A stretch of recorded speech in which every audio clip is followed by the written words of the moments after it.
రోజు మార్నింగ్ ఇంకా ఆ భగవద్గీత తీసుకొని వెళ్తే 3వ అధ్యాయం 13వ శ్లోకం నేను చదువుతా ధ్యానం చేస్తా ఉన్నాను. అందులో ఏమని ఉంటది అనంటే, యజ్ఞం అయిపోయిన తరువాత నశించిన దాన్ని తినుచున్నవాడే నిజమైన ఆహారాన్ని తింటున్నాడు అర్జున అని చెప్పి కృష్ణుడు చెప్తా ఉన్నాడు అనమాట.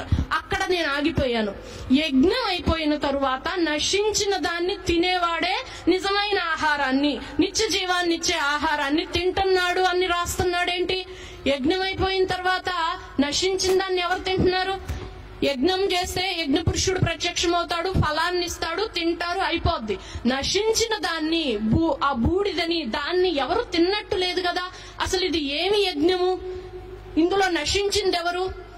దాన్ని తింటేనే నిజమైన ఆహారము అంటున్నారు. ఇది ఏంటి అని నా మైండ్ లో ఆలోచన చేయడం, సర్చ్ చేయడం అనేది ప్రారంభించింది అనమాట. ఇక నేను అలాగా ఆలోచన చేస్తా ప్రారంభిస్తా ఉన్నప్పుడు నాకు వెంటనే యేసుక్రీస్తు గుర్తొచ్చాడు. ఎందుకు అనంటే, నేను చదివిన క్యాథలిక్ వాటిలో నేను అటెండ్ అయిన మాస్ లో వాళ్ళు అంటారు, ఇదిగో ఇది దేవుని నిజమైన ఆహారం. ఆ బలారాధన కార్యక్రమం మీకు తెలుసు కదా, ఇది నిజమైన ఆహారము. ఈయన మన కొరకు బలియాగమైపోయాడు. ఈ యొక్క శరీరాన్ని తినడం ద్వారా, ఈ యొక్క ద్రాక్షారసం అని ఆయన రక్తమును త్రాగడం ద్వారా మనం నిత్య జీవాన్ని పొందుతాం అన్న ఆ యొక్క మాటలన్నీ కూడా నాకు మైండ్ లోకి వచ్చాయన్నమాట.